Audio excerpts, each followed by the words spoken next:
সৃজন, যে নবীজির কারণে। আল্লাহুম্মা সাইয়্যিদিনা মাওলানা মুহাম্মদ ওয়া আলা আলি সাইয়্যিদিনা মাওলানা মুহাম্মদ। লা ইলাহা ইল্লাল্লাহু লা ইলাহা ইল্লাল্লাহু লা ইলাহা দোয়েল শামা কোকিল ময়না, যে নাম করে জপনা। সম্বেদারি ওলিরা ওই নাম করেছেন সাধনা।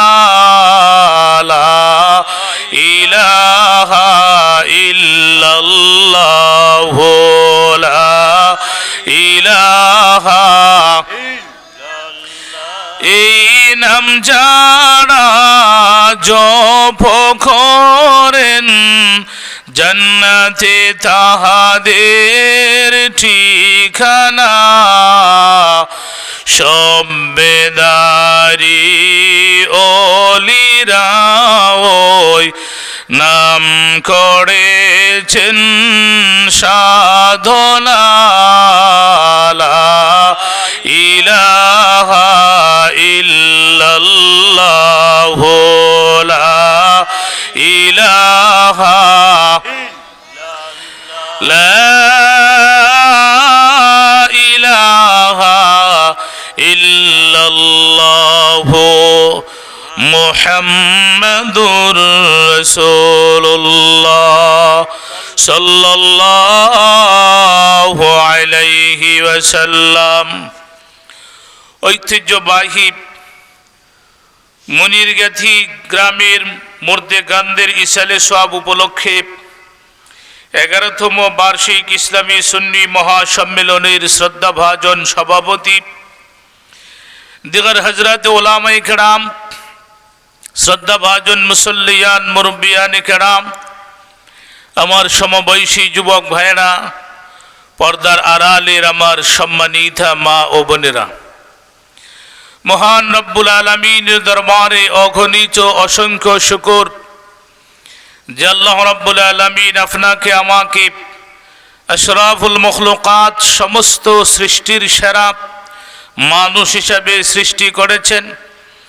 সমস্ত নবীগণের নবী, নবী সম্রাট, দোনো জাহানের বাদশাহ, সৈয়দুল মুরসালিন, খাতামুন নবীন, রহমাতুল্লিল আলামিন জনাবে মুহাম্মদুর রাসূলুল্লাহ সাল্লাল্লাহু আলাইহি ওয়াসাল্লামের উম্মত হিসাবে দুনিয়ায় প্রেরণ করেছেন।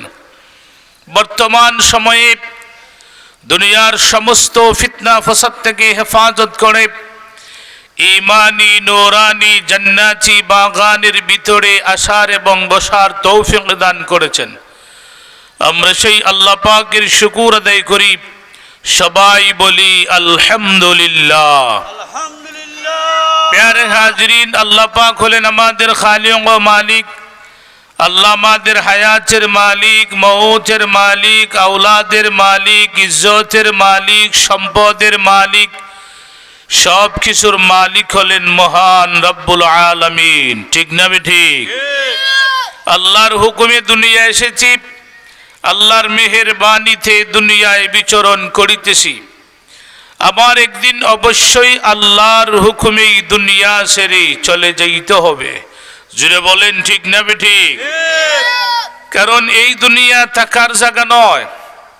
ভুলে গেলে চলবে না যে আল্লাহ আমাদের হায়াত দিয়া দুনিয়াতে প্রেরণ করেছেন, ওই আল্লাহ আমাদের মরণও সৃষ্টি করেছেন। ঠিক না ঠিক?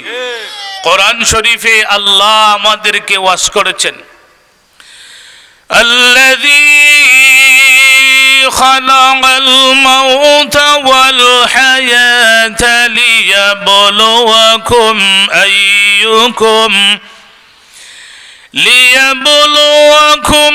أيكم أحسن عملا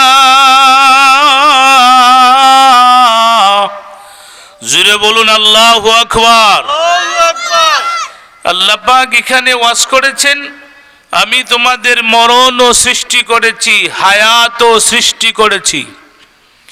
লিয়াবলুয়াকুম আইয়ুকুম, তোমাদেরকে পরীক্ষা করার জন্য। আহসানু আমালা, খার সবচাইতে সুন্দর নেক আমল হয়। জুড়ে বলেন সুবহানাল্লাহ। শুধু আমরাই মরব তাই নয়, নবমণ্ডল ভূমণ্ডলের ভিতরে আল্লাহ যা কিছু সৃষ্টি করেছেন সব ধ্বংস করবেন। আল্লাহ নিজেই বলেছেন কুল্লু মান আলাইহা ফান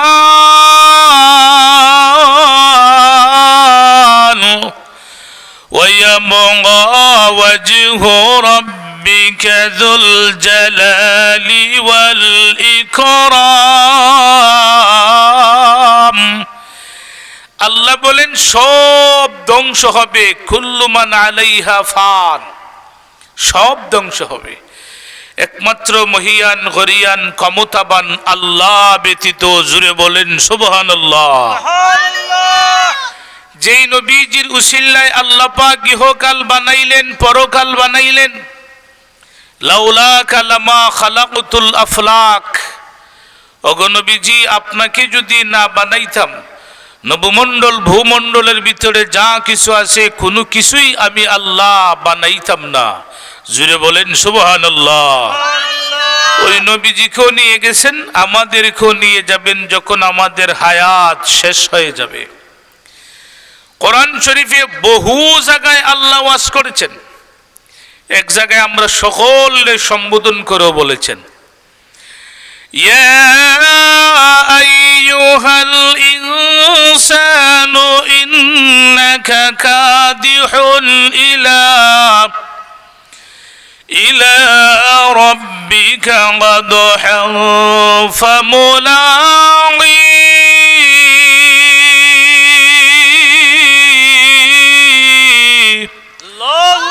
আরো জোরে বলুন আল্লাহু আকবার। এখানে আল্লাহ পাক বলেছেন হে বিশ্বের সমস্ত মানুষ, অবশ্যই কঠোর পরিশ্রম করার পরেও তোমাদের সাক্ষাৎ হবে।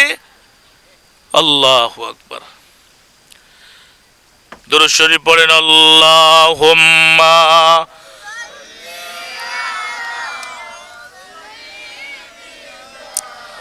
মাওলানা মুহাম্মদ ওয়া আলা আলি সাইয়্যিদিনা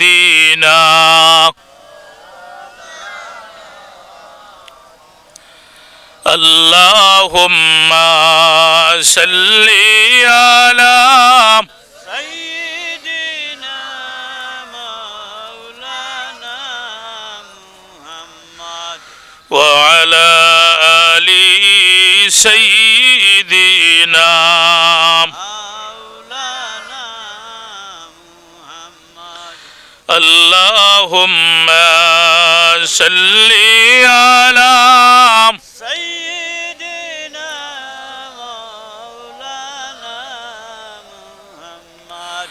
وعلى آل سيدنا مولانا محمد اللهم صل على سيدنا مولانا محمد وعلى آل سيدنا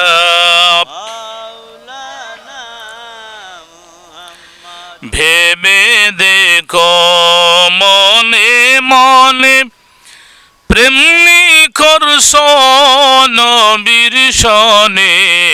ভেবে দেখো মনে মনে প্রেম করছো নবীর সনে। নইলে টেকে বাই রোজ হাসরে নইলে ঠেকে ভাই রোজ হাসরে দয়াল নবীর সামনে আল্লাহুম্মা সাল্লি আলা সাইয়্যিদিনা মাওলানা মুহাম্মদ ওয়া আলা আলি সাইয়্যিদিনা মাওলানা মুহাম্মদ আল্লাহুম্মা সাল্লি আলা সাইয়্যিদিনা এরা গেল হয়ে জেনারেটর স্টেজ তো না মাওলানা মুহাম্মদ ওয়া আলা আলি সাইয়্যিদিনা মাওলানা মুহাম্মদ আল্লাহুম্মা সাল্লি আলা সাইয়্যিদিনা মাওলানা মুহাম্মদ ওয়া আলা আলি সাইয়্যিদিনা মাওলানা মুহাম্মদ আল্লাহুম্মা সাল্লি আলা সাইয়্যিদিনা মাওলানা মুহাম্মদ ওয়া আলা আলি সাইয়্যিদিনা মাওলানা মুহাম্মদ আল্লাহুম্মা সাল্লি আলা সাইয়্যিদিনা মাওলানা মুহাম্মদ ওয়া আলা আলি সাইয়্যিদিনা মাওলানা মুহাম্মদ আল্লাহুম্মা সাল্লি আলা সাইয়্যিদিনা মাওলানা মুহাম্মদ ওয়া আলা আলি সাইয়্যিদিনা মাওলানা মুহাম্মদ আল্লাহুম্মা সাল্লি আলা সাইয়্যিদিনা মাওলানা মুহাম্মদ ওয়া আলা আলি সাইয়্যিদিনা মাওলানা মুহাম্মদ আল্লাহুম্মা সাল্লি আলা সাইয়্যিদিনা মাওলানা মুহাম্মদ ওয়া আলা আলি সাইয়্যিদিনা মাওলানা মুহাম্মদ আল্লাহুম্মা সাল্লি আলা সাইয়্যিদিনা মেরে গেল হই মাওলানা মুহাম্মদ ওয়া আলা আলি সাইয়্যিদিনা মাওলানা মুহাম্মদ আল্লাহুম্মা সাল্লি আলা মাওলানা মুহাম্মদ ওয়া আলা আলি সাইয়্যিদিনা প্যারে হাজরিন, আল্লাহ এখানে বলেছেন, হে বিশ্বের সমস্ত মানুষেরা, অবশ্যই কঠোর পরিশ্রম করার পরেও তোমাদের সাক্ষাৎ হবে, মোলাকাত হবে আমি আল্লাহর সাথে।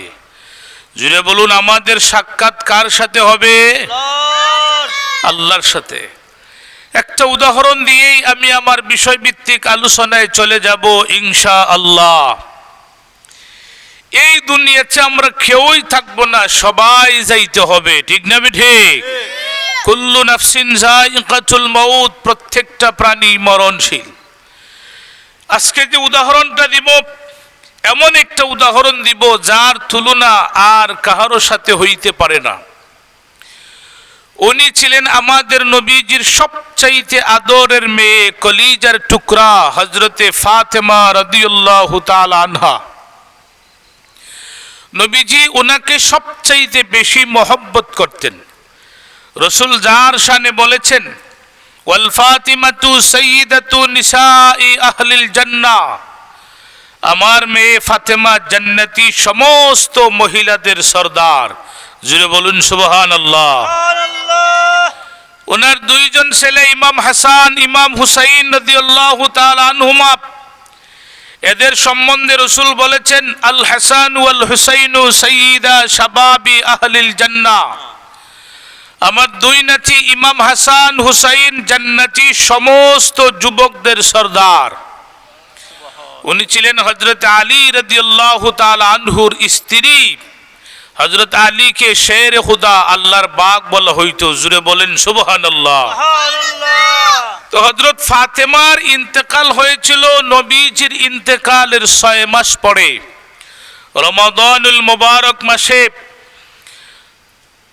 উনি হযরত ফাতেমার অভ্যাস ছিল সেহরি খাইতেন, ফতা খাইতেন উনার স্বামী হযরত আলীর সাথে একসাথে বসে। হযরত আলী রাদিয়াল্লাহু তাআলা আনহু আযান হইলেই মসজিদে চলে যাইতেন, আর ফাতেমা রাদিয়াল্লাহু তাআলা আনহা জায়নামাজে বসে জায়নামাজ বিছাইয়া ফজরের নামাজ পড়ে বসে বসে তাসবিহ আদায় করতেন। এরপরে ইশরাকের সময় হইলে ইশরাকের 4 রাকাত নফল নামাজ আদায় করার পর উনি চুলাতে আগুন ধরাইতেন। জুড়ে বলেন সুবহানাল্লাহ। সুবহানাল্লাহ। নবীজি বলেছেন, যারা এই দুনিয়াতে ইশরাকের 4 রাকাত নামাজ নফল নামাজ পড়বায়, 2 রাকাত হইরা, যারা এই দুনিয়াতে ইশরাকের 4 রাকাত নফল নামাজ আদায় করবেন, আল্লাহ পাক উনার আমলনামায় 2টা উমরা হজ এবং 2টা কবুল হজের সওয়াব দান করবেন। সুবহানাল্লাহ। তো হযরত আলী প্রতিদিনের ন্যায় মসজিদে চলে যাইতেন। একদিন আইয়া দেখুন ফাতেমা জায়নামাজে নাই। ওনার অভ্যাস তসবিহ পড়তো, কিন্তু এই দিন আর জায়নামাজে নাই। গেল কোথায়? পিছনের ঘরে গিয়ে তালাশ করে দেখলেন, হযরত আলী তাকাইয়া দেখলেন ফাতেমা রাদিয়াল্লাহু তাআলা আনহা এত বিশাল আটা ভিজাইছেন, 3 দিন খাওয়ার পরেও শেষ হবে না। এরপরে ইমাম হাসান হুসাইনের সব জামা কাপড় একটা বালতিতে ভিজাইয়া রাখছেন। হযরত আলী রাদিয়াল্লাহু তাআলা আনহু ডাক দিলেন, হে ফাতেমা, এত আটা ভিজাইয়াছ, 3 দিন খাওয়ার পরেও মনে হয় শেষ হবে না। ফাতেমা রে, আমাদের ঘরে কোনো নতুন মেহমান আগমন করবে নাকি? হযরত আলী ডাক দিলেন, ও ফাতেমা, হাসান হুসাইনের সব কাপড় ভিজাইয়া রাখলা কেন? হযরত ফাতেমা রাদিয়াল্লাহু তাআলা আনহু জবাব দিলেন, ও আমার স্বামী। মাইকের তো আওয়াজ নাই। ইয়া আল্লাহ, দুরূদ শরীফ পড়েন। আল্লাহুম্মা, কিছু বাড়াইয়া দেও। এরপর তো মাইক্রো সাউন্ড না, কিছু বাড়াই তো। ওয়া আলা আলি সাইয়্যিদিনা, কারেন্ট লিটার পাইবা কিলা? আল্লাহ। হযরত ফাতেমা ডাক দিলেন, ও আমার স্বামী, গত রজনীতে একটা স্বপ্ন দেখেছি। হযরত আলী বলেন, ফাতেমা রে, কি এমন স্বপ্ন দেখেছ? ফাতেমা বলেন, ওগো আমার স্বামী, গত রজনীতে গভীর রাত্রে ঘুমের ঘরে স্বপ্নে দেখি আমার ঘরের ভিতরটা অন্ধকার, আর অন্ধকার ঘরের ভিতরে আমার বাবা রহমাতুল লিল আলামিন কি যেন তালাশ করতেছেন। রহিকুল মাখতুম কিতাবে লিখেছেন, ফাতেমা বলেন, আমি আমার বাবার পিছনে দাঁড়াইয়া আমার আব্বাকে ডাক দিলাম, ও আমার আব্বা, মেহেরবানি করে বলেন, আমার ঘরের ভিতরে অন্ধকারের ভিতরে কি আপনি তালাশ করেন? আল্লাহর নবী জবাব দিলেন, ফাতেমা রে, আমি তোমাকেই তালাশ করতেছি রে মা। একটা খবর তোমাকে জানাইব বলে ফাতেমা দাঁড়াইয়া বলেন, ও আমার আব্বা, কি খবর নিয়ে আসলেন মেহেরবানি করে বলুন। আল্লাহর নবী বলেন, ফাতেমা শোনো, আজকে সেহরি খাইছো, ফতা খাইছো হযরতে আলীর সাথে, আর ইফতার করবা তুমি জান্নাতি বেহেশতের ভিতরে তোমার বাবার সাথে। বলেন সুবহানাল্লাহ। ফাতেমা এতটুকু বলার পরে হাউ মাউ করে হযরতে আলী কান্না শুরু করে দিলেন। কারণ হযরতে আলী বড় আলেম ছিলেন, উনি ফাতেমার স্বপ্ন বুঝতে সামান্য কষ্ট হয় নাই, দেরি হয় নাই। হযরত আলী এত বড় আলেম ছিলেন। আল্লাহ, বুঝলাম না কি তারা। দুরূদ শরীফ পড়েন, আল্লাহুম্মা সাল্লি আলা, পড়ো বা পড়ো, জোরে জোরে পড়ো, ওয়া দুরূদ শরীফ পড়ো।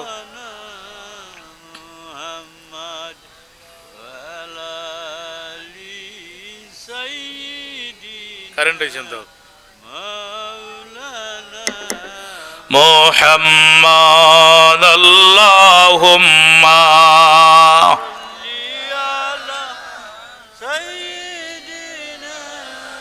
মাওলানা মুহাম্মদ ওয়া আলা আলি সাইয়্যিদিনা।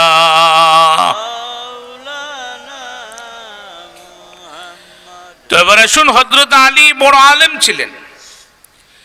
এত বড় আলেম ছিলেন, নবীজি যখন ফাতেমারে বিবাহ দিবেন, ফাতেমার নিকটে বসে রাসূল বলেছিলেন, ফাতেমা, এমন একটা ছেলের কাছে তোমাকে বিবাহ দিব যিনি তোমার বাবার লক্ষ লক্ষ সাহাবীদের ভিতরে সবচাইতে বড় আলেম। জুড়ে বলুন সুবহানাল্লাহ। হযরত আলী সম্বন্ধে রাসূল বলেছেন, আনা মদিনাতুল ইলমি ওয়া আলিয়ুন বাবুহা। নবীজি বলেছেন, আমি ইলমের শহর আর এটার দরজাই হলেন হযরত আলী। জুড়ে বলেন সুবহানাল্লাহ। হযরত আলী রাদিয়াল্লাহু তাআলা আনহু বড় আলেম ছিলেন। হাউমাউ করে কান্না শুরু করে দিলেন, কারণ উনি ফাতেমার স্বপ্ন বুঝতে সামান্য দেরি হয় নাই। ফাতেমা বলেন, ওগো আমার স্বামী, স্বপ্ন বললাম, এতে আপনি কান্না শুরু করলেন কেন? হযরতে আলী বলেন, ফাতেমা শোনো, তোমার স্বপ্নের ব্যাখ্যা হলো সেহরি খাইছো, ফতা খাইছো আমার সাথে, আর আল্লাহর হাবিব বলেছেন ইফতার করবা জান্নাতের ভিতরে তোমার বাবার সাথে। এটার অর্থ হলো রে ফাতেমা, আজকের দিনের ভিতরে সূর্য ডুবার আগে আগে তুমি ফাতেমার মরণ হয়ে যাবে। হযরত ফাতেমাও হাউমাউ করে কান্না শুরু করে দিলেন। হযরত আলীও কাঁদলেন, ফাতেমাও কাঁদলেন। দুজনের কান্না শুনিয়া ইমাম হাসান হুসাইন দৌড়াইয়া ঘরের ভিতর আগমন করলেন। হযরত আলী রাদিয়াল্লাহু তাআলা আনহুকে আঞ্জামাইরা ধরে বললেন, ও আমাদের বাবা, মেহেরবানি করে বলুন কিসের জন্য কাঁদেন? হযরত আলী জবাব দেয় না। দুনু ভাই ফাতেমার গলায় আঞ্জামাইরা ধরে বললেন, ও আমাদের মা, বাবাও কান্দেন, আপনিও কান্দেন কেন? মেহেরবানি করে বলুন। ফাতেমা ডাক দিলেন, হাসান হুসাইন রে,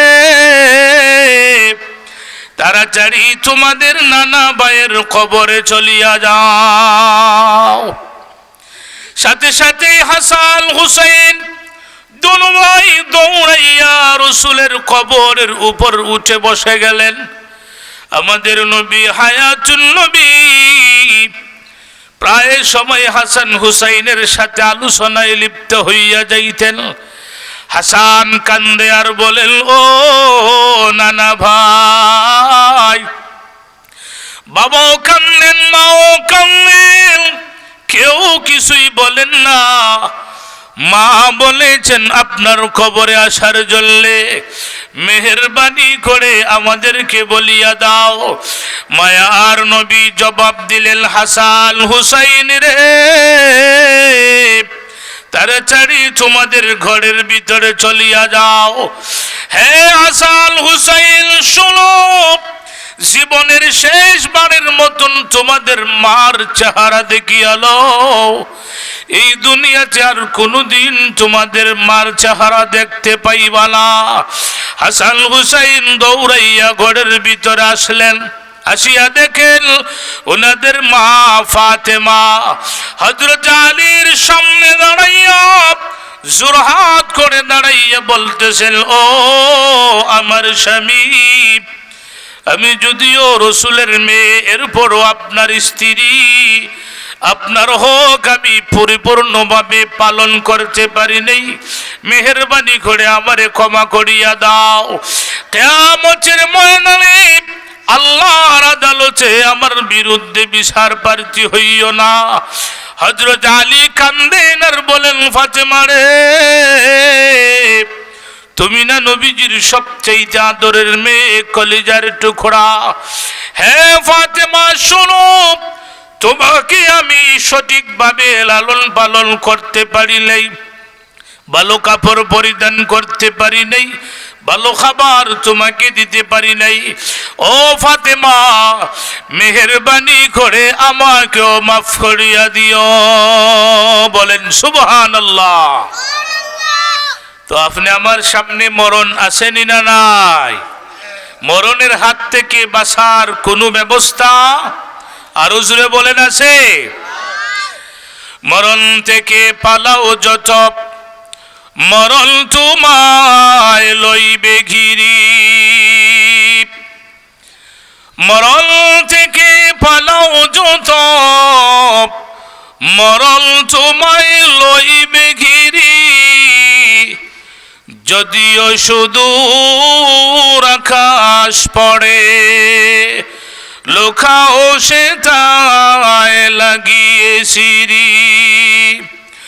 মৌত কাসিন কুল্লু নাসিন শারিবুল, কবর বাইতিন কুল্লু নাসিন দাখিলুল। প্যারে হাজিরিন, এবারে শুন, আমি আপনাদের সামনে কোরআন শরীফ থেকে সূরা বাকারাত থেকে একখানা আয়াতে কারিমা তেলাওয়াত করেছি। নবীজির হাদিস শরীফ থেকে একখানা হাদিস শরীফ তেলাওয়াত করেছি। ইনশাআল্লাহ কোরআন শরীফ, হাদিস শরীফ, ইজমা, কিয়াস সামনে রাখিয়া নির্দিষ্ট সময়ের ভিতরে আপনাদের সামনে আলোচনা করিব। আমার বিষয় দেওয়া হয়েছে নামাজের গুরুত্ব। কালেমার পরের স্থানই হলো নামাজ, ঠিক না ঠিক? বুনিয়াল ইসলাম আলা খামসিন শাহাদাতি আল্লা ইলাহা ইল্লাল্লাহ ওয়া আন্না মুহাম্মাদান আবদুহু ওয়া রাসূলুহু ওয়া ইকামিস সালাত ওয়া ইতাইজ যাকাত ওয়াল হজ ওয়া সাওমি রমাদান।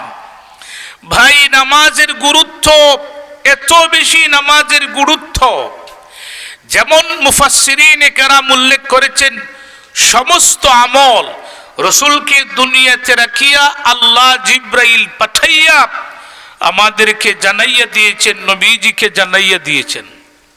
হজ ওই ফরজ, যাকাত ফরজ, এই ফরজগুলো আমল আল্লাহ জিব্রাইলকে পাঠাইয়া জমিনের মাধ্যমে নবীজির কাছে জানাইয়া দিয়েছেন, ঠিক না ঠিক?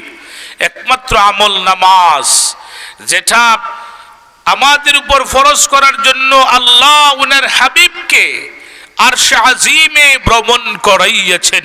জুড়ে বলুন সুবহানাল্লাহ। মুফাসসিরিনে কেরাম উল্লেখ করেছেন মহান আল্লাহ নামাজের গুরুত্ব বুঝাইতে গিয়েই দুনিয়ার মানুষকে বুঝাইতে গিয়া নামাজের মাহাত্ম্য গুরুত্ব বুঝাইতে গিয়া আল্লাহর হাবিবকে জিব্রাইলের মাধ্যমে বুরাকের মাধ্যমে রফরফের মাধ্যমে আরশে আজিমে আল্লাহর আরশে আজিমে উঠাইয়া মহান আল্লাহ আমাদের উপর নামাজ ফরজ করেছেন। বলেন সুবহানাল্লাহ।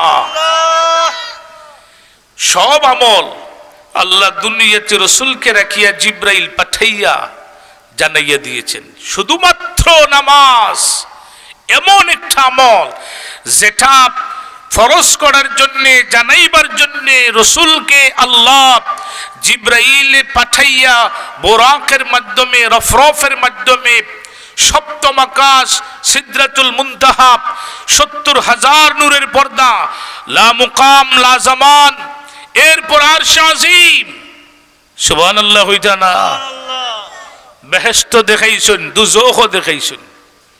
বেহেশতের ভিতরে আমাদের নবীজি প্রবেশ করেছেন তো শুনতে পাইতেছেন উনার আগে আগে হযরত বিলাল রাদিয়াল্লাহু তাআলা আনহুর খরমের শব্দের আওয়াজ শোনা যায়। সুবহানাল্লাহ খালকে কইবা জুরে কইন সুবহানাল্লাহ। বিলালের খরমের আওয়াজ নবীজি কোথায় শুনেছেন? বেহেশতে। কোথায়? বেহেশতে।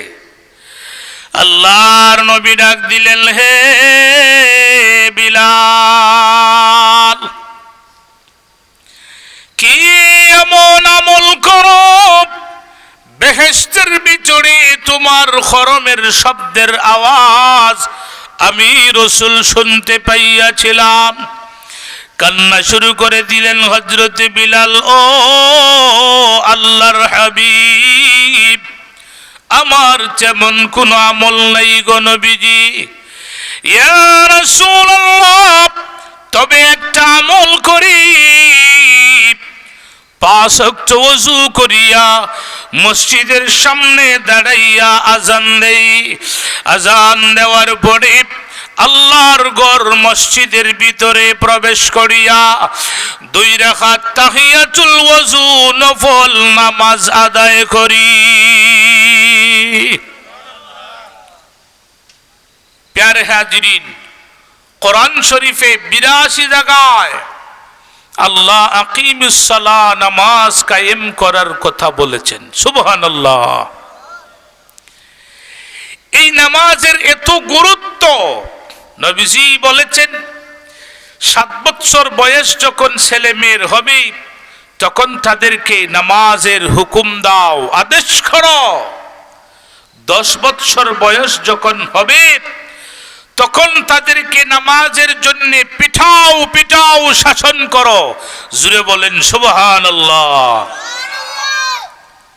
ছেলে মেয়ের বয়স যখন 7 বছর হবে তখন বাবার দায়িত্ব হলো ছেলেকে আদেশ করো নামাজের জন্য। আর যখন 10 বছর হয়ে যাবে তখন পিঠাইবার হুকুম দিয়েছেন, নামাজ না পড়লে তাদেরকে পিঠাও। সুবহানাল্লাহ। নামাজের গুরুত্ব কম না বেশি? বেশি। প্যারে হাজিরিন, এবারে শুন, আমি আপনাদের সামনে কোরআন শরীফ থেকে যে আয়াতে কারিমা তেলাওয়াত করেছি, এই আয়াতে আল্লাহ 3টা বিষয় ওয়াজ করেছেন। আল্লাযীনা ইউমিনুনা বিল গায়বি ওয়া ইউকিমুনাস সালাহ। আল্লাহু আকবার। কোরআন তেলাওয়াত ভালো লাগে না? গজল হইলে মনে হয় মজা লাগবো। বাংলা গজল বক্তায়ও বাংলা গজল হইল, আপনারাও তাল মিলাইয়া সুর মিলাইয়া হইলা। আমি আবার ওয়াজের মাঝে গজল হই না। বেশি অংশই কোরআন শরীফ পড়বো, হাদিস শরীফ পড়বো ইনশাআল্লাহ। কারণ আল্লাহ রসুল সব সময় কোরআন তেলাওয়াত করতেন, নবীজিও ওয়াজ করেছেন কোরআন তেলাওয়াত করিয়া। সুবহানাল্লাহ বলেন। কেউ যদি নিজেরা আশিকে রাসূল দাবি করে তাহলে কোরআন শরীফ বেশি বেশি করে তেলাওয়াত করো, কারণ নবীজি বেশি বেশি কোরআন তেলাওয়াত করেছেন। সুবহানাল্লাহ। এই আইতাসের সময় কিছু সময় পরেই বলবো নবীজি কিভাবে তেলাওয়াত করতেন, কতটুকু তেলাওয়াত করতেন নামাজে। তো আল্লাহ এখানে বলেছেন যারা আমি আল্লাহকে না দেখার পরও বিশ্বাস করেছে এবং নামাজ কায়েম করেছে, এরপরে বলেছেন ওয়া মিম্মা রাযাকনাহুম ইউনফিকুন, এবং আমি আল্লাহ তাদেরকে যে সম্পদ দিয়েছি সম্পদ থেকে যারা আল্লাহ রাস্তায় ব্যয় করে এরাই সফল কাম। জুড়ে বলেন সুবহানাল্লাহ। আল্লাহ এটা একবারে কোরআনের প্রথমেই আলিফ লাম মিম যালিকাল কিতাবু লা রাইবা ফি হুদাল লিল মুত্তাকিন, এর পরের আয়াতেই আল্লাযীনা ইউমিনুনা বিল গায়ব ওয়া ইউকিমুনাস সালাহ। ঠিক না ঠিক? এখানে আল্লাহ ইমানের পরে নামাজের কথা এবং যাকাতের কথা কেন বললেন, অথচ কালেমা, নামাজ, রোজা, হজ, যাকাত 5 নম্বরে যাকাত। ঠিক না ঠিক? এখানে আল্লাহ নামাজের পরেই যাকাতের কথা কেন ওয়াজ করলেন? তাফসিরে মারিফুল কোরআনে উল্লেখ করেছেন মহান আল্লাহ আমাদের উপর যত আমল করার হুকুম করেছেন সমস্ত আমল মুফাসসিরিনে কেরাম 2 ভাগে উল্লেখ করেছেন। একটা হলো বদনী, আরেকটা হলো মালি। বদনী শব্দের অর্থ হলো যেটা মানুষের শরীর দিয়া করতে হয়, মালি শব্দের অর্থ হলো যেটা টাকা পয়সা দ্বারা করতে হয়। তাফসিরে মারিফুল কোরআনে উল্লেখ করেছেন এখানে মহান আল্লাহ ইমানের পরেই নামাজের কথা উল্লেখ করার কারণ হলো দুনিয়ার মানুষেরা যেই মানুষের বডি দিয়া নামাজ আদায় করতে পারবে ওই মানুষের বডির দ্বারা মহান আল্লাহর যে কোনো হুকুম পালন করতে তার বডি দ্বারা সহজ হবে। সুবহানাল্লাহ। সার কথা হলো যেই শরীরে নমাজ পড়িলায়, নমাজ পড়তে বডির দরকার আসেনি না নাই? হাত বাঁধতে হয়, এরপরে রুকু করতে হয়, সাজদা করতে হয়, শরীরের দরকার আসেনি না নাই? সার কথা হলো যার শরীরে আল্লাহর 5 ওয়াক্ত নামাজ আদায় করতে পারবে তার শরীর দিয়া আল্লাহর যে কোনো হুকুম পালন করতে পারবে। জুড়ে বলুন সুবহানাল্লাহ। এর জন্য আল্লাহ এখানে ইমানের পরেই নামাজের কথা আলোচনা করেছেন। তাফসিরে মারিফুল কোরআনে উল্লেখ করেছেন 2 প্রকারের আমলের নাম হলো মালি। মালি শব্দের অর্থ হলো টাকা পয়সা, ধন সম্পদ, এটাকে মাল বলা হয়। ঠিক না ঠিক? খজানও দিলাম, মালও দিলাম, মাল মানে টাকা পয়সা। তাফসিরে মারিফুল কোরআনে উল্লেখ করেছেন মহান আল্লাহ ইমানের পরে নামাজ, এরপরে যাকাতের কথা কেন আলোচনা করেছেন? দুনিয়ার মানুষেরা এর জন্যই আল্লাহ যাকাতের কথা আলোচনা করেছেন। যেই মানুষের সম্পদ দ্বারা যাকাত আদায় করতে পারে ওই মানুষের সম্পদ দ্বারা আল্লাহর যে কোনো হুকুম পালন করতে পারে। বলেন সুবহানাল্লাহ। যাকাত হলো 40 ভাগের 1 ভাগ, 1 লাখ টাকার মাঝে 2,500 টাকা। যারা যাকাত দিতে পারবে তার সম্পদ দ্বারা আল্লাহর যে কোনো ইবাদত করতে পারবে, তার সম্পদে বাধা দিবে না। জুড়ে বলেন ঠিক না ঠিক? এর জন্য আল্লাহ এখানে ইমানের পরেই নামাজ এবং যাকাতের কথা আলোচনা করেছেন। এবারে শোন, নামাজ নামাজ সকল নবীর আমলেই ছিল। সুবহানাল্লাহ হইতা না? আদম আলাইহিস সালামের আমলও ছিল, ইব্রাহিম নবীর আমলও ছিল, মুসা নবীর আমলও ছিল, ঈসা নবীর আমলও ছিল। আমাদের নবীজির আমলে 5 ওয়াক্ত নামাজ আল্লাহ ফরজ করে দিয়েছেন। যদিও আমরা 5 ওয়াক্ত নামাজ আদায় করি, সওয়াব দিবেন 50 ওয়াক্ত নামাজের। জুড়ে বলুন সুবহানাল্লাহ। এবারে শুন, আমাদের নবীজিও নামাজ কতটুকু গুরুত্ব দিয়ে পড়েছেন একটু গভীর মনোযোগ দিয়ে শুনবেন। ইহয়া উলুমুদ্দিন কিতাবে ইমাম গাজ্জালি রহমতুল্লাহি আলাইহি কয়েকটা হাদিস এনেছেন। আম্মা জান আয়েশা রাদিয়াল্লাহু তাআলা আনহা বর্ণনা করেছেন। আম্মা জান আয়েশা বলেন, হে দুনিয়ার মানুষ, আল্লাহর হাবিব আমি আয়েশার ঘরে যখন ঘুমাইতেন, গভীর রজনীতে আল্লাহর হাবিব নামাজে দাঁড়াইয়া যাইতেন। আম্মা জান আয়েশা বলেন, দুনিয়ার মানুষেরা রে, এত লম্বা লম্বা কিরাত পড়তেন নবীজি, বুঝা যাইত রাত্রি শেষ হয়ে যাবে, আল্লাহর হাবিবের কোরআন তেলাওয়াত বন্ধ হবে না। আম্মা জান আয়েশা বলেন, এত লম্বা লম্বা রুকু দিতেন আল্লাহর হাবিব, বুঝা যাইত রাত্রি শেষ হবে, নবীজির রুকু শেষ হবে না। এত লম্বা লম্বা সাজদা দিতেন নবীজি। আম্মা জান আয়েশা বলেন, কোন রজনীতে আমি ভয় পাইয়া যাইতাম, আমার মন বলতো মনে হয় আল্লাহর হাবিব সাজদার থেকে দুনিয়া ছাড়িয়া চলিয়া গেছেন।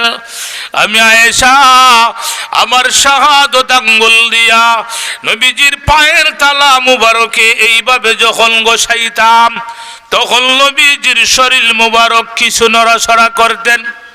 আম্মা জান আয়েশা বলেন, কোন রজনীতে আমার শাহাদত আঙ্গুল নবীজির নাক মুবারকের সামনে ধরতাম, তখন নবীজির ভিতর থেকে শ্বাস প্রশ্বাস বাহির হইত, বুঝা যাইত আল্লাহর নবী এখনো জীবিত আছেন। আম্মা জান আয়েশা বলেন, দুনিয়ার মানুষেরা রে, লম্বা লম্বা সাজদা করার কারণে নবীজির চেহারা মুবারক লাল হইয়া যাইত। আল্লাহর হাবিব দাঁড়াইয়া লম্বা লম্বা কিরাত পড়ার কারণে নবীজির কদম মুবারক ফুলিয়া যাইত। রাসূল যখন সালাম ফিরাইতেন, আম্মা জান আয়েশা রাদিয়াল্লাহু তাআলা আনহা বলতেন, ওগো নবীজি, আপনার তো সগীরা গুনাহ নাই, কবিরা গুনাহ নাই, কুল্লু আম্বিয়ায়ে মাসুমুল, সমস্ত নবী রাসূলগণ নিষ্পাপ, আর আপনি হলেন নবীদের নবী, রাসূলদের রাসূল। আল্লাহর পরেই হলো আপনার মর্যাদা, এরপরও আপনি এত কষ্ট করেন কেন? আল্লাহর নবী জবাব দিতেন, আয়েশা রে, তুমি কি চাও না আমি আল্লাহর শুকর গুজার বান্দা হব? আরো জুড়ে বলেন সুবহানাল্লাহ। নবীজি 2 রাকাত নামাজে 30 পারা কোরআন শরীফ খতম করতেন। এই যে নবীজির চেহারা মুবারক লাল হয়ে যাইত, কদম মুবারক ফুলিয়া যাইত, আল্লাহ দেখতো নি না দেখতো না? জুড়ে বলেন, অবশ্যই আল্লাহ দেখতেন। আল্লাহর সহ্য হয় নাই, আল্লাহ আয়াত নাজিল করেছেন। তাহা মা আনজালনা আলাইকাল কুরআন লিতাশকা।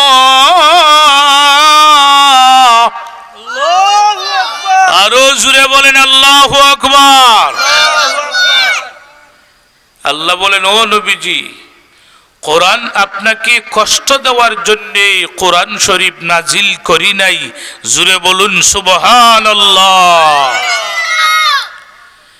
তো ভাই, ইহয়া উলুমুদ্দিন কিতাবে লিখেছেন, নবীজির শেষে কিছুদিন বেমার ছিলেন, প্রচন্ড জ্বর, মাথায় ব্যথা, বুকের ভিতরে ব্যথা, নবীজি বসতেও পারতেন না, নবীজি বসতেও পারতেন না, যখন দাঁড়াইতেও পারতেন না, তখন নবীজি বসে বসে নামাজ আদায় করেছেন।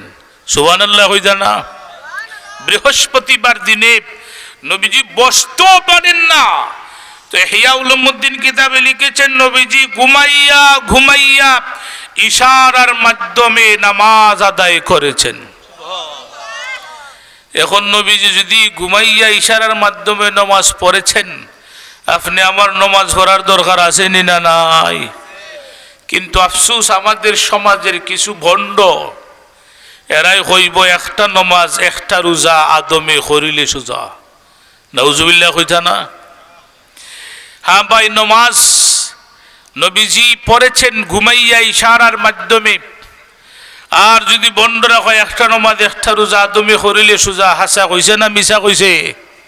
জুড়ে বলেন, মিশা কইছে। এটা ভণ্ড, এরার অজুও লাগে না, গোসলও লাগে না। জুড়ে বলেন ঠিক না ঠিক?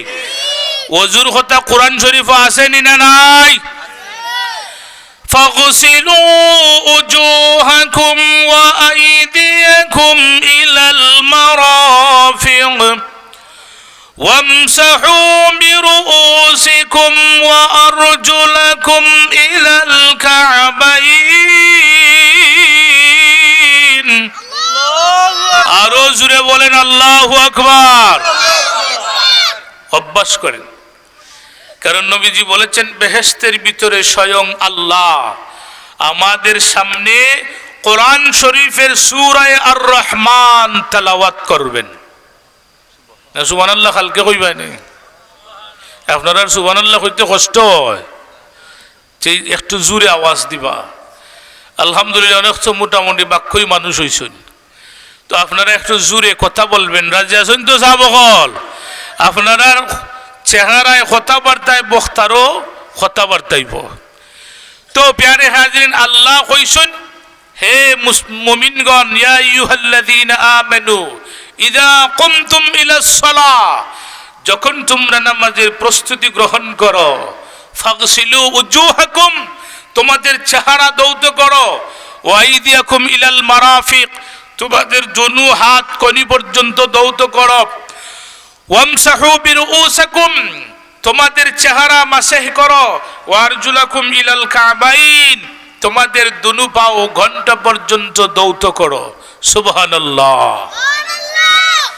ওযুর ফজিলত অনেকটা বর্ণনা করেছেন আল্লাহর হাবিব। আল্লাহর হাবিব একদিন সাহাবীদেরকে নিয়ে একটা গাছের তলে বসেছিলেন। হঠাৎ কিছু মৃদু বাতাস আসলো, গাছের শুকনা পাতাগুলা জড়াইয়া পড়ে গেল। নবীজি ডাক দিলেন, সাহাবীরা রে, আমার উম্মতেরা যখন ওযু করবে তখন তাদের শরীর থেকে সগীরাগুলা এমনিতেই জড়িয়া পড়িয়া যাইবে। মায়ার নবী আরো বলেছেন, সাহাবীরা রে, একজন মানুষ যদি দৈনিক 5 বার গোসল করে তার শরীরে ময়লা থাকতে পারে কি? পারে না। রাসূল বলেছেন, আমার কোন উম্মত 5 ওয়াক্ত যখন ওযু করবে তখন তার শরীরেও কোনো গুনাহ থাকতে পারে না। রাসূলকে প্রশ্ন করা হলো, ওগো নবীজি, কিয়ামতের ময়দানে এত মানুষের ভিতরে আপনার উম্মতকে আপনি কেমনে চিনবেন? রাসূল বলেছেন, সাহাবীরা রে, একটা মাঠ ভর্তি যদি ঘোড়া থাকে আর কিছু ঘোড়ার যদি সানখোফাল্লা লেঙ্গুর ধলা থাকে, তোমরা এই সানখোফাল্লা ঘোড়াগুলা আনতে পারবে কি? সাহাবীরা বলেন, ওগো নবীজি, অতি সহজেই তাদেরকে চিনিয়ে আলাদা করা সম্ভব হবে। আল্লাহর নবী বলেছেন, সাহাবীরা শোনো, দুনিয়াতে আমার যে উম্মত 5 ওয়াক্ত ওযু করবে, এর কারণে ওযু করার কারণে কিয়ামতের দিন তাদের চেহারা, তাদের মুখমণ্ডল এবং তাদের হাত, তাদের পাও, ওযু করার দৌত করার জায়গাগুলা আল্লাহ নূরে চমকাইয়া দিবেন। অতি সহজেই আমি রাসূল এদেরকে চিনতে পারব। আর বন্ধুরা কইব ওযুও লাগে না, গোসলও লাগে না, ঠিক না ঠিক? তারা সুন্দর হইয়া কয়, পানির তলে বাতি জ্বলে, বায়ে বাতাসে নিবে না। পানির জলে বাচ্চি জলে পায়ে বাতাসে নিবে না। আমরা ল্যাম্পটাসার কাছে মুরিদ হইলে ওযু গোসল লাগে না। জুরে হও নাউজুবিল্লাহ। এই বন্ডরে হইব একটা নমাজ একটা রোজা আদমে করিলে সোজা। নাউজুবিল্লাহ হইতা না। প্যারে হাজরিন, নামাজ এমন একটা আমল, দুনিয়াতে কেউ যদি অন্তরে শান্তি পাইতে চায়, অনেকে হয় আমার অন্তরে শান্তি নাই, ভিতরে শান্তি নাই, হয়নি না হয় না। নামাজ এমন একটা আমল, নামাজ পড়লে আল্লাহর পক্ষ থেকে তার ভিতরে একটা শান্তি দান করা হয়। জুড়ে বলেন সুবহানাল্লাহ। আর কোরআন শরীফে তো অনেক জায়গায় আল্লাহ ওয়াজ করেছেন। আল্লাহ বলেছেন তোমরা আমার কাছে নামাজের মাধ্যমে চাও। আমরা মুসলমান চাইবো একমাত্র কার কাছে? জুড়ে বলেন কার কাছে? কি দিয়া চাইব? আল্লাহ নিজে বলেছেন, ইয়া আইয়ুহাল্লাযীনা আমানুস্তাঈনু বিস-সাবরি ওয়াস-সালাহ। আল্লাহু আকবার। সকলে হোক আল্লাহু আকবার। না আপনারা বিরক্ত হইবা? আমি তো আগে কইছি আমি তেলাওয়াত বেশি করমু, হাদিস বেশি পড়মু, গজল কইতাম না। গজল হইবার লাগে আলাদা শিল্পী ভাই আসেনি না নাই? ওয়াজ হবে কোরআন শরীফ দিয়া, হাদিস শরীফ দিয়া। জুড়ে বলেন ঠিক না ঠিক? এখানে আল্লাহ আমাদের উপদেশ দিছেন, হে ইমানদারেরা, আমি আল্লাহর কাছে চাও ধৈর্যের মাধ্যমে এবং ওয়াসসালা নামাজের মাধ্যমে। জুড়ে বলেন সুবহানাল্লাহ। মুমিন যখনই কোনো সমস্যা পড়ে তখনই নামাজে দাঁড়াইয়া যায়। নবীর এক সাহাবী গিয়া বলেন, ওগো নবীজি, আমার ঘরে খানি নাই। আল্লাহর নবী বলেছেন, সাহাবী যাও নামাজে দাঁড়াইয়া যাও। রসুলের সাহাবী ঘরের ভিতরে আসিয়া নফল নামাজে দাঁড়াইয়া গেলেন। নামাজ পড়তে আরম্ভ করেছেন রসুলের সাহাবী। তাকাইয়া দেখেন উনার ডেকির থেকে অটোমেটিক আল্লাহর কুদরতি ভাবে আটা বাহির হয়। কয়েক রাকাত নামাজ হইরা দৌড়ে গিয়া দর্শন ডেকিত আটা বাহির হওয়া বন্ধ হয়ে গেছে।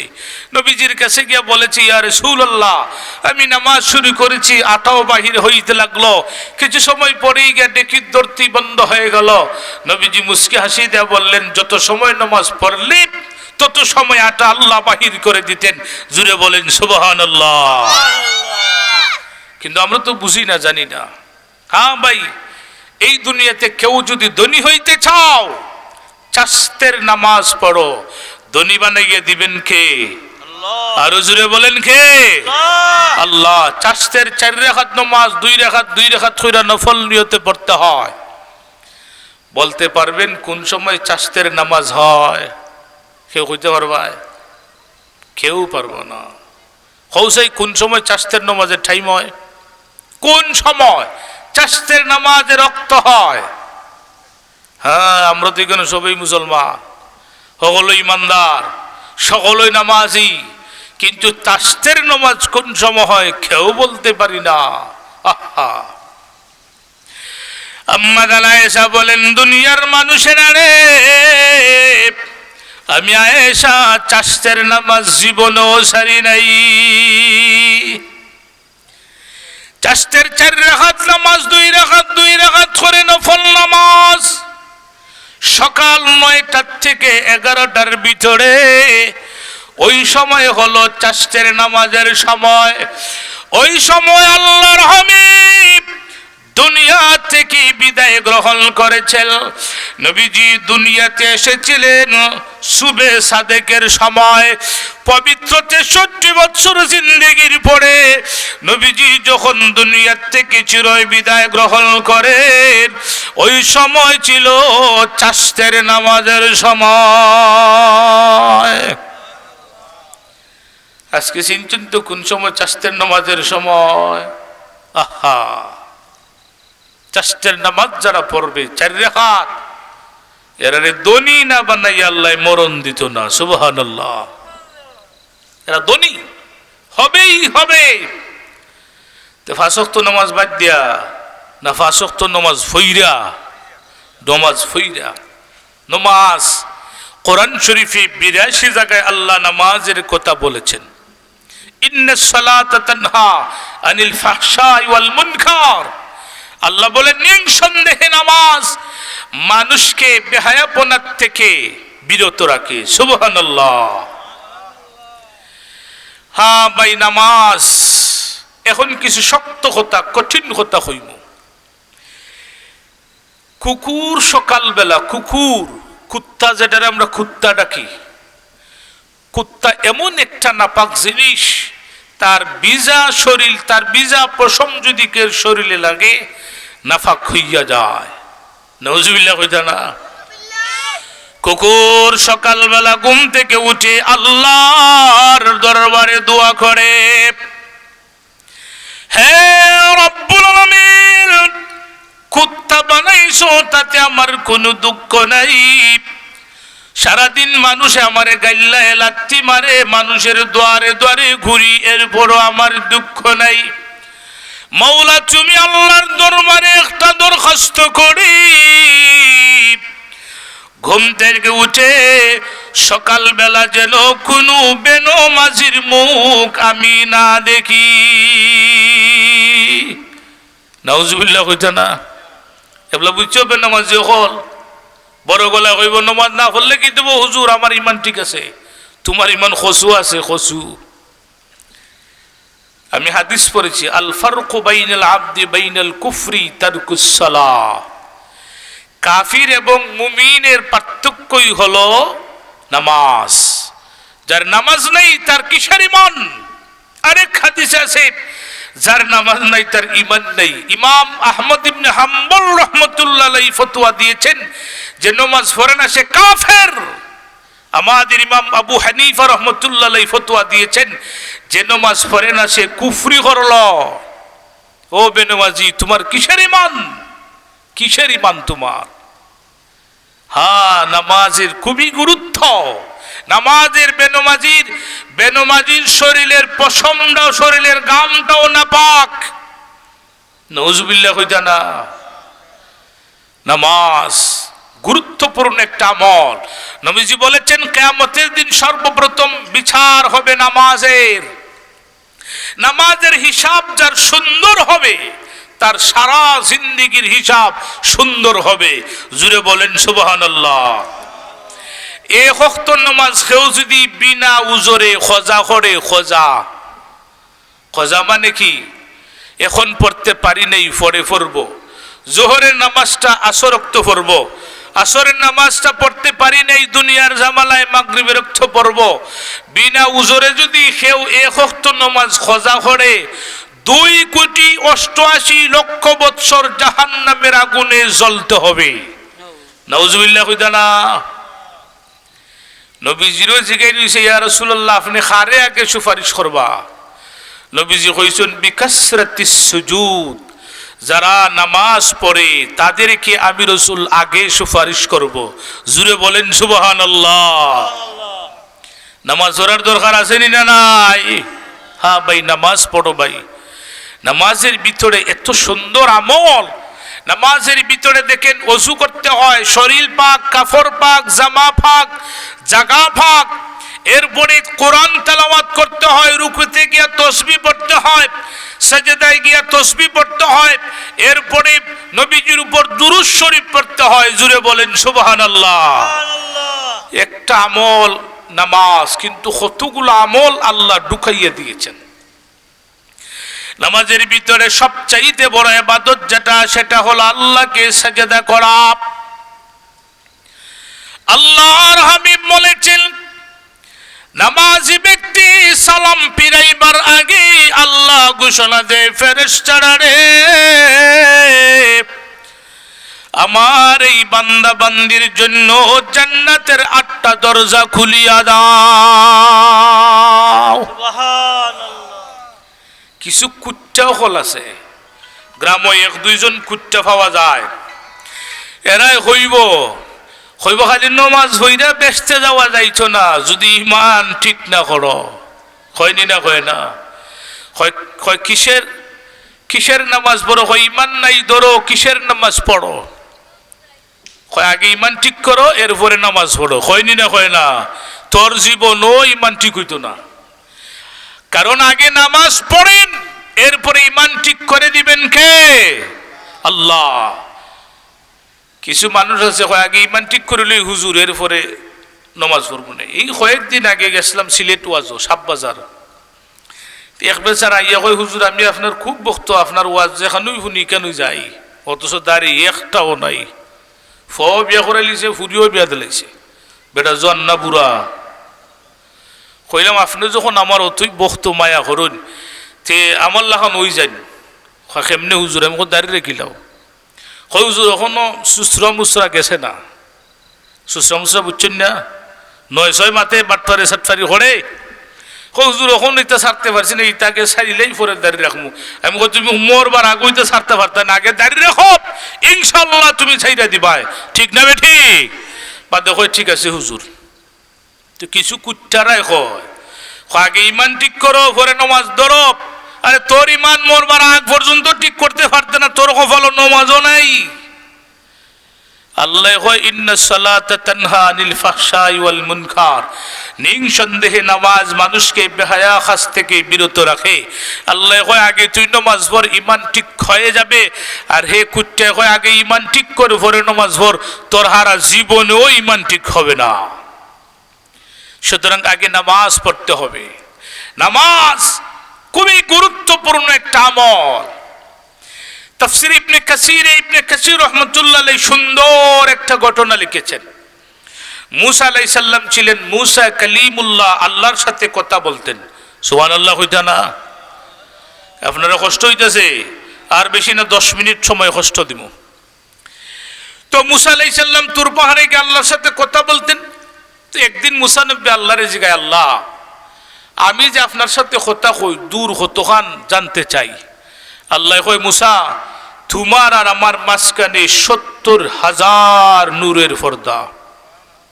না সুবহানাল্লাহ খালকে কইবাই নে, আরো জোরে কও সুবহানাল্লাহ। এখন বুঝেন আমাদের নবীজিও কইছেন মেরাজে যাওয়ার সময় 70,000 নূরের পর্দা অতিক্রম করেছেন। তো নবীজি বলেছেন একটা নূরের পর্দার থেকে আরেকটা নূরের পর্দা 500 বছরের রাস্তা। মুসা আলাইহিস সালাম কয় আল্লাহ আমি আর একটু জানতে চাই, আমার পরে বা আমার আগে ইলাকা নারকের সাথে কথা কইছো নি বা কইবাই নি? আল্লাহ কয় মুসা এমন এক জাতির সাথে আমি আল্লাহ কথা বলবো মাঝখানে একটা পর্দাও থাকবে না। আল্লাহ কয় ও মুসা এমন এক জাতির সাথে আমি আল্লাহ কথা বলবো কোনো নির্দিষ্ট জায়গাও থাকবে না। আল্লাহ কয় ও মুসা এমন এক জাতির সাথে আমি কথা বলবো কোনো নির্দিষ্ট সময়ও থাকবে না। জুড়ে বলেন সুবহানাল্লাহ। এবার মুসা আলাইহিস সালাতু ওয়াস সালাম ডাক দিলেন, হে আমার আল্লাহ এমন এক জাতির সাথে কথা বলবেন কোনো ধরনের পর্দা থাকবে না, এমনকি কোনো ধরনের নির্দিষ্ট জায়গাও থাকবে না, নির্দিষ্ট সময়ে থাকবে না। মওলারে এরা কারা মেহেরবানি করে আমি জানতে চাই। আমার আল্লাহ জবাব দিলেন, হে মুসা এরা আমার আখিরি জামানার উম্মত, এরা আমার হাবিবের উম্মত। আমি আল্লাহ এদের সাথে কথা বলিব মাঝখানে কোনো ধরনের পর্দা থাকবে না।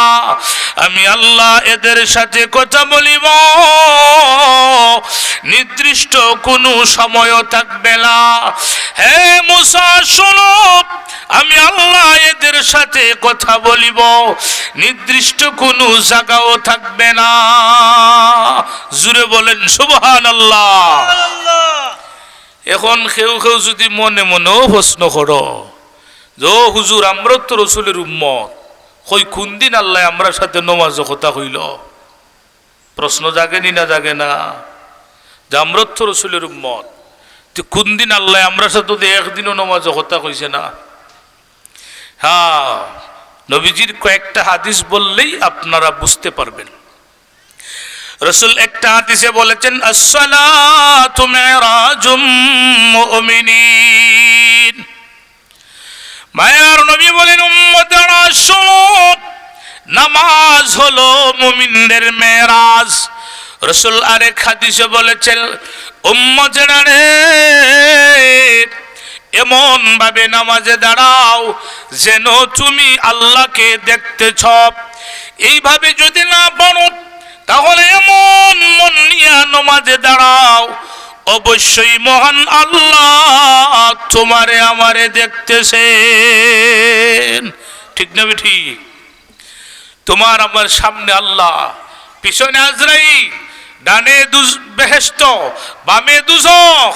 আমি খারইছি ফুলসিরাতের উপরে, এটি আমার জীবনের শেষ নামাজ। এইভাবে মন নিয়া নামাজে দাঁড়াও। রাসূল আরেকটা হাদিসে বলেছেন, আমার উম্মত যখন নামাজে দাঁড়াইয়া পড়ে, আলহামদুলিল্লাহি রাব্বিল আলামিন, সমস্ত প্রশংসা ওই আল্লাহর জন্য যিনি তামাম জাহানের পালনেওয়ালা। তখন রসুল বলে গেছেন, আল্লাহ সাথে সাথে জবাব দেয়, হামিদানি আবদি, আমার বান্দা আমি আল্লাহর প্রশংসা করতেছে। জুড়ে বলুন সুবহানাল্লাহ। প্রমাণ আছে, জিন্নুন মিশরি রহমতুল্লাহি আলাইহি, উনি নামাজে লম্বা লম্বা সাজদা দিতেন। তো ওনাকে প্রশ্ন করা হলো, ও জিন্নুন মিশরি, আপনি এত লম্বা সাজদা দেন কেন? উনি জবাব দিতেন, আমি যখন সাজদায় যাই তখন আমার আল্লাহ কুদরতি ফাও আমার সামনে বিছাইয়া দেয়। জুড়ে বলুন সুবহানাল্লাহ। সাহেব কিবলা রহমতুল্লাহ আলাইহি প্রায়ই বলতেন, তুমি শান্তি মনে নামাজ আদায় করো, শান্তি দান করবেন কে? আরো জুড়ে বলেন কে? আল্লাহ। শান্তি মনে যদি নামাজ আদায় করতে পারো, এই দুনিয়াতেই আল্লাহ তোমার আমার জন্য শান্তিময় বানাইয়া দিবেন। প্যারে হাজরিন, আমাদের পূর্বপুরুষেরা নামাজের মাধ্যমেই আল্লাহর কাছে বেশি খাচ্ছেন। ঠিক না ঠিক? আমরা হয়তো মসজিদে গিয়া তাড়াতাড়ি করি, কতটুক সময় ইমাম সাহেব যদি একটু লম্বা খালি খেরাত ফরিলায়, একটু লম্বা যদি খালি আত্মাহিয়াতু করিলা, তো ফিসিদা গলা আজকি বুঝায় তুমি সালাই শেষ করো, আসেনি না নাই? কিন্তু আমাদের পূর্বপুরুষ যারা বড় বড় আলেম আল্লাহর ওলি ছিলেন, এরা নামাজে দাঁড়াইয়া 2 রাকাত নামাজে 30 পারা কোরআন শরীফ খতম করতেন। সুবহানাল্লাহ হইতা না? হ্যাঁ, তাম্বিহুল গাফিলিন কিতাবে আল্লামা ফকি আবুল সামরকন্দি রহমতুল্লাহ আলাইহি সুন্দর উল্লেখ করেছেন। আমাদের ইমামে আজম আবু হানিফা রহমতুল্লাহ আলাইহি, উনি সারা রাত নামাজ পড়তেন। একাধারে 40টা বছর অতিবাহিত করেছেন। এশার নামাজের ওযু দিয়া ফজরের নামাজ আদায় করেছেন। এটা ছিল ওনার কারামত। আউলিয়াদেরকে আল্লাহ, ওলিদেরকে আল্লাহ কেরামত দান করেন। ঠিক না ঠিক? তো উনি এক রজনীতে নামাজে দাঁড়াইলেন। ওনার পাশের রুমেই আরেকজন হুজুর ঘুমাইয়েছিলেন। এই হুজুর গভীর রজনীতে ঘুম থেকে উঠে শুনতে পাইলেন যে ইমাম আজম আবু হানিফা রহমতুল্লাহ আলাইহি সূরা ইয়াসিন সূরার একটা আয়াত বারবার তেলাওয়াত করতে লাগলেন। ইমাম আজম পড়তেছেন, ওয়ামতাজুল ইয়াওমা আইয়ুহাল মুজরিমুন।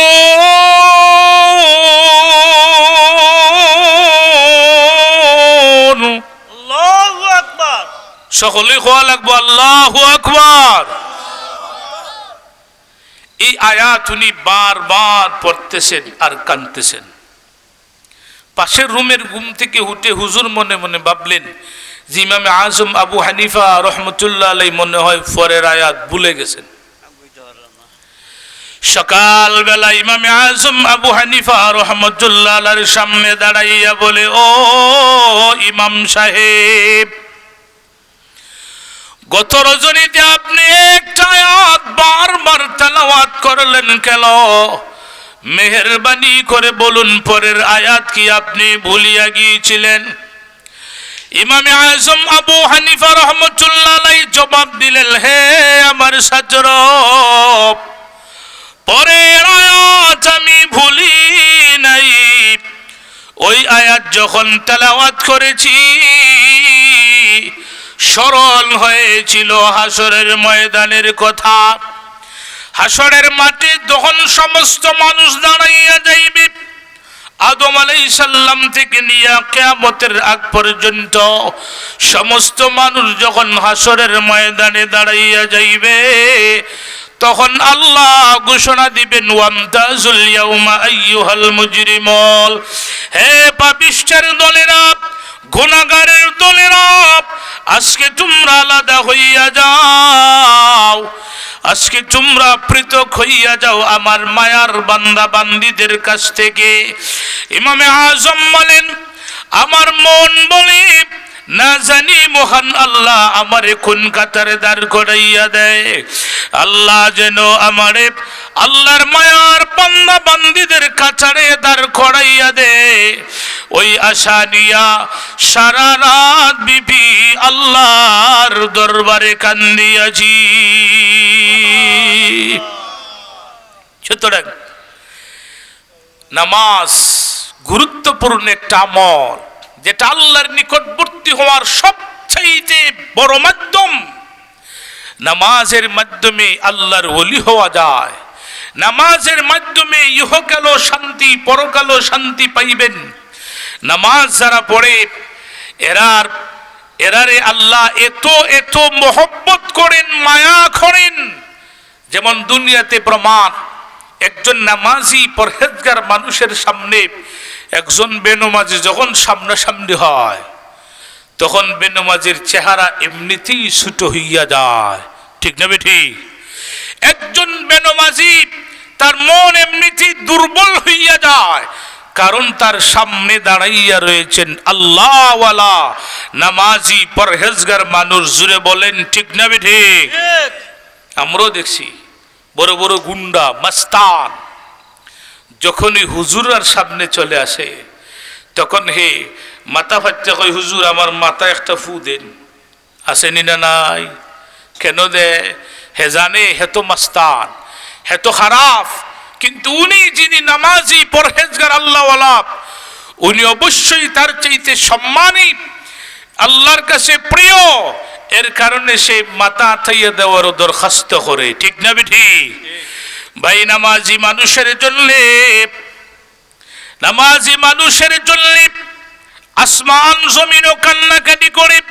বাকাতিস সামাওয়াতি ওয়াল আরদ, নামাজি মানুষ যখন মারা যায়, ওই আল্লাহওয়ালা মানুষের জন্য জমিনেও কান্দে, আসমানেও কান্দে। সুবহানাল্লাহ। প্যারে হাজরিন, এই দুনিয়াতে আমরা কেউ থাকবো না, তবে আমরা অবশ্যই মারা যাইব, দুনিয়া থেকে যাইতেই হবে। ভাই, নামাজ এমন একটা আমল, কিয়ামতের দিন সর্বপ্রথম নামাজের হিসাব নিবেন আল্লাহ। এরপরে নামাজি মানুষের জিম্মাদার দায়িত্ব নিবেন স্বয়ং আল্লাহ। নামাজি মানুষের হ্যাঁ ভাই, আমরা যদি আল্লাহর গোলাম হইয়া যাই, পৃথিবীর সব কিছু আমাদের গোলাম হইয়া যাইবে। জুড়ে বলেন সুবহানাল্লাহ। দরুদ শরীফ পড়েন, আল্লাহুম্মা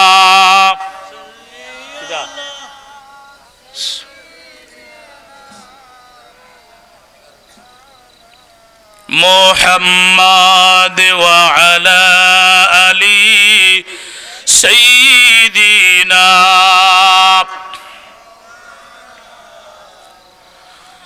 আল্লাহুম্মা সাল্লি আলা সাইয়্যিদিনা মাওলানা মুহাম্মদ ওয়া আলা আলি সাইয়্যিদিনা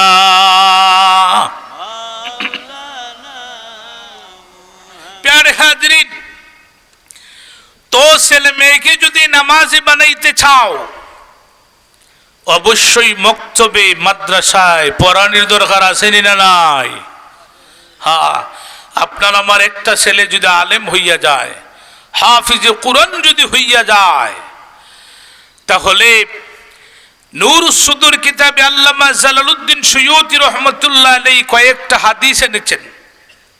ছেলেরে যদি নামাজি বানাইয়া যাও, নামাজ পড়ি দোয়া করবে, রব্বির হামহুমা কামা রাব্বায়ানি সগীরা। ছেলেরে যদি নামাজি বানাইয়া যাও, তাহলে আপনার আমার কবরের সামনে গিয়া জিয়ারত করবে। জুড়ে বলেন ঠিক না বেঠি? নামাজ ছাড়া আল্লাহর ওলি হওয়া যায় না, নামাজ ব্যতীত আল্লাহর ওলি হওয়া যায় না, বন্ড হওয়া যায়। ঠিক না বেঠি?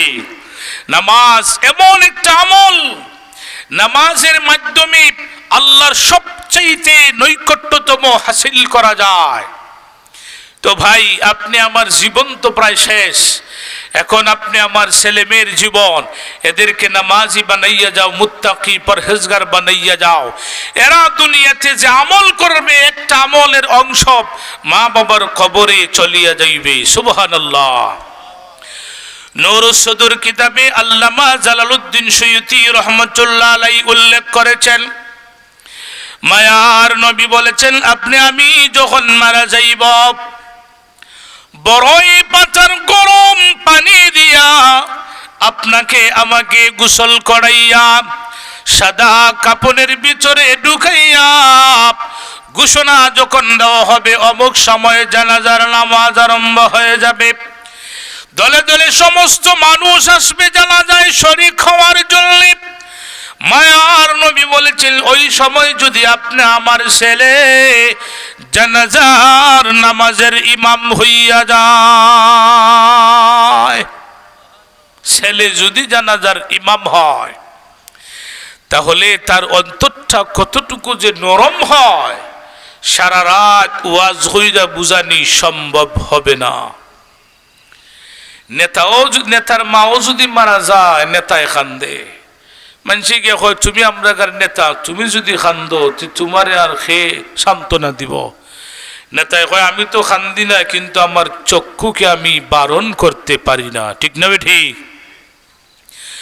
আল্লাহর নবী বলেছেন, ওই তোমার আমার ছেলে যদি জানাজার নামাজের ইমাম হইয়া যায়, আল্লাহ রহমতের দরিয়ায় জোশ মারিয়া দে। ছেলে প্রথমেই আল্লাহু আকবার বলে সানা পড়বে, সানা মানে আল্লাহর প্রশংসা করবে। এরপরে দ্বিতীয় তাকবীর দিয়া নবীজির উপর দুরূদ শরীফ পড়বে। তৃতীয় তাকবীর দিয়া বলবে, আল্লাহুম্মা গফিরলি হাইয়িনা ওয়া মাইয়িতিনা, আল্লাহ আমাদেরকে মাফ করিয়া দাও, জীবিতদেরকে মাফ করো, মাইয়্যিতদেরকে মাফ করিয়া দাও। তখন আল্লাহ রহমতের দরিয়ায় জোশ মানে দেওয়া হয়। আল্লাহ ফেরেশতাদেরকে বলেন, ফেরেশতারা রে, ছেলে জানাজার নামাজের ইমাম হয়ে গেল, আর আমি আল্লাহর প্রশংসা করলো, আমার হাবিবের উপর দুরূদ শরীফ পড়লো, এরপরে মাপ চাইতেছে।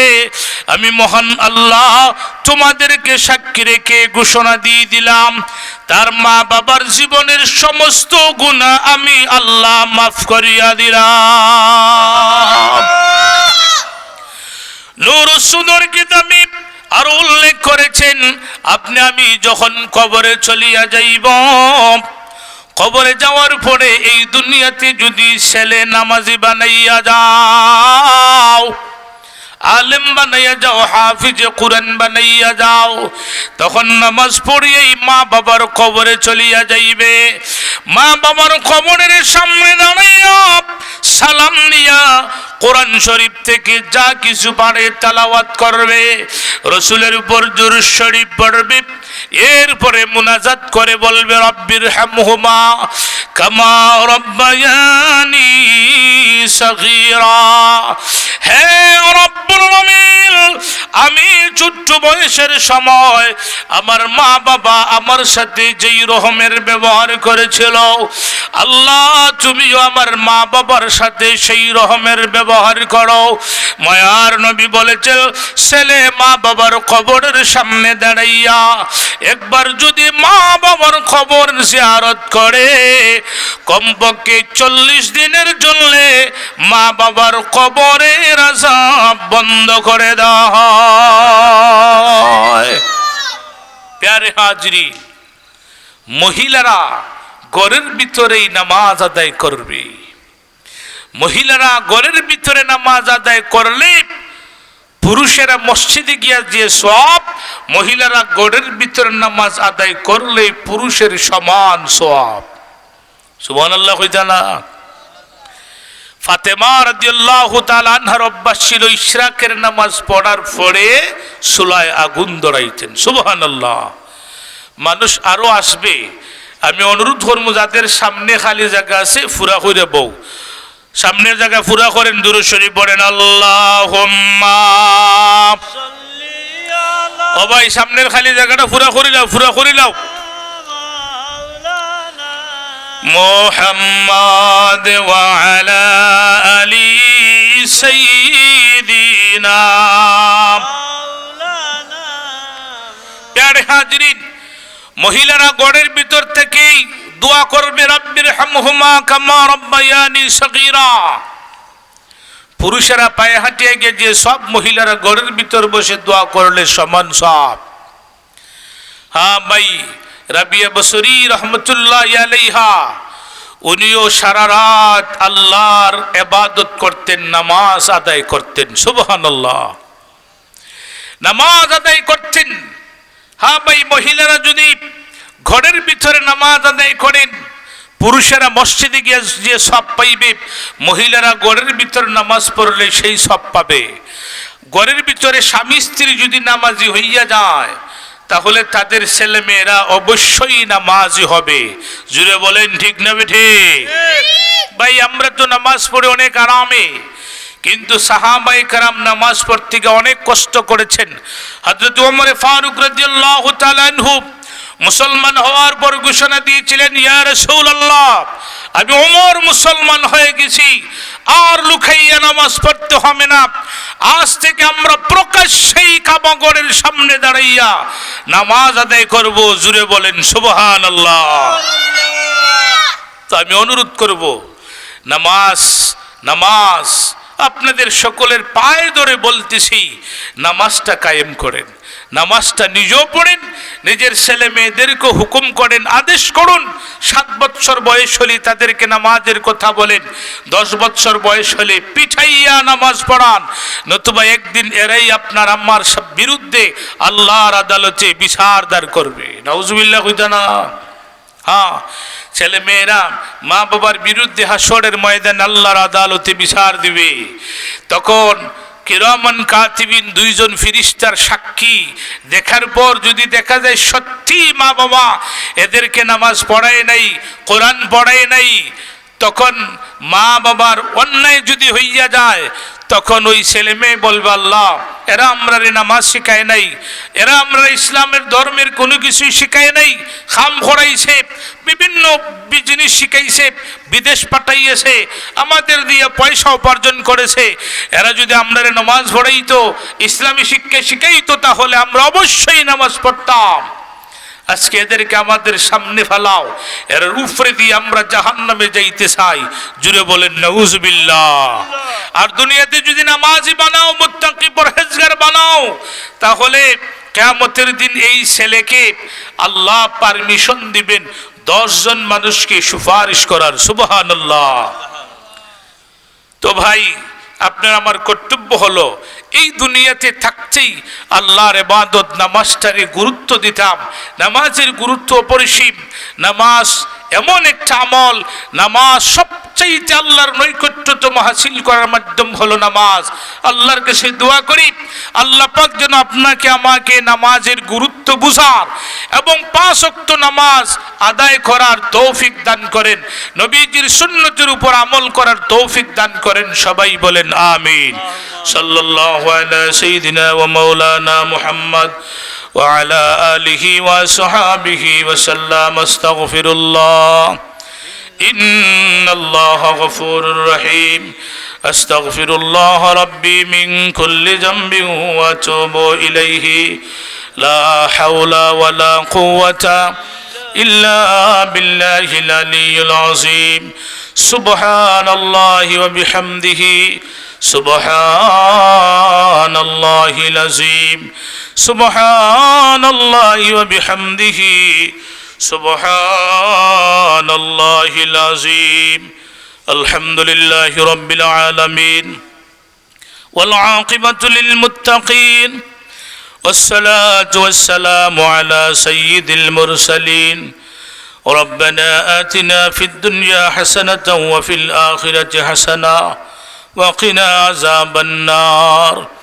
اللهم اغفر لنا ولوالدينا ولأستاذنا رب ارحمهما كما ربياني صغيرا اے بفنا رے فنا دینے والا নিরাশ্রয় রে আশ্রয় দেনে ওয়ালা অসহায় রে সহায় দেনে ওয়ালা অসম্মানী রে সম্মান দেনে ওয়ালা অসম্মানী রে সম্মান দেনে ওয়ালা ও দয়ার আল্লাহ মেহেরবানি করে तमाम তেলাওয়াতের সওয়াব দুরূদ শরীফের সওয়াব সোনার মদিনা নবীজির খেদমতে পৌঁছাইয়া দাও।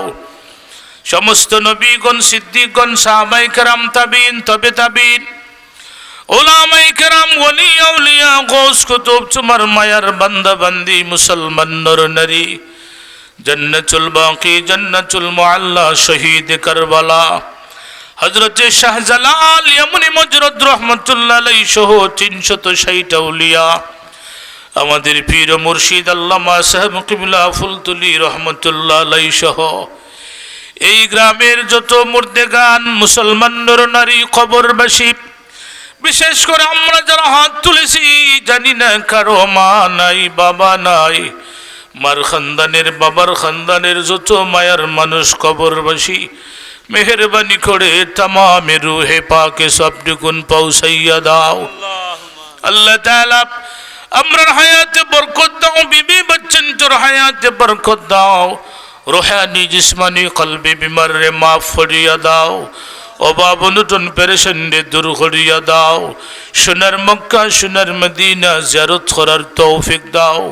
বিশ্বের সমস্ত মুসলমানরে এক করণ এক করো, বিশেষ করে ফিলিস্তিনের মুসলমানরে আল্লাহ তোমার কুদরত দিয়া সাহায্য করে রে আল্লাহ।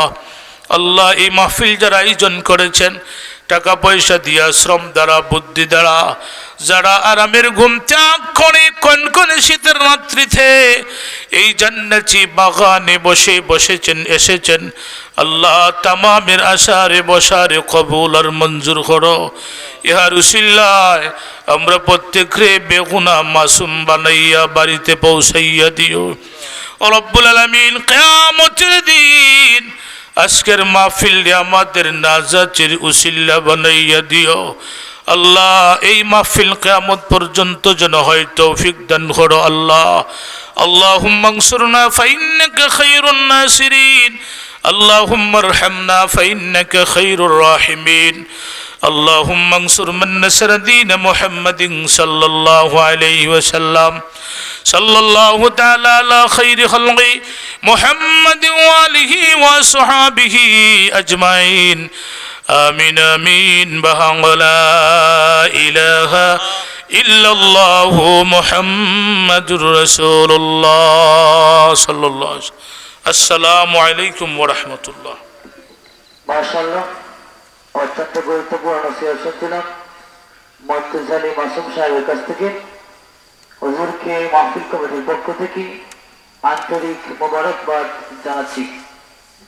নারায়ে তাকবীর, আল্লাহু আকবার, নারায়ে রিসালাত, ইয়া রাসূলুল্লাহ, আহলান সাহলান, হে অতিথি হে মেহমান, হে অতিথি হে মেহমান, আহলান সাহলান, আমাদের পক্ষ থেকে সালাম শুভেচ্ছা, লস্কর সাহেবের আগমন শুভেচ্ছার স্বাগত, আমাদের পক্ষ থেকে সালাম শুভেচ্ছা, মাসুদ কমিটির পক্ষ থেকে সালাম শুভেচ্ছা। নারায়ে তাকবীর, আল্লাহু আকবার। সম্মানিত উপস্থিতি, আমাদের মধ্যে এ পর্যায়ে গুরুত্বপূর্ণ নসিহত পেশ করবেন আজকের মাহফিলের সম্মানিত প্রধান আকর্ষণ হযরত মাওলানা ফারুক আহমদ লস্করি সাহেব হবিগঞ্জি। হুজুরের নসিহতের পূর্বে নাতে রাসূল সাল্লাল্লাহু আলাইহি ওয়াসাল্লাম পরিবেশন করবে মোহাম্মদ মাসুম আহমদ জায়েদ। মাসুম আহমদ জায়েদকে নাতে রাসূল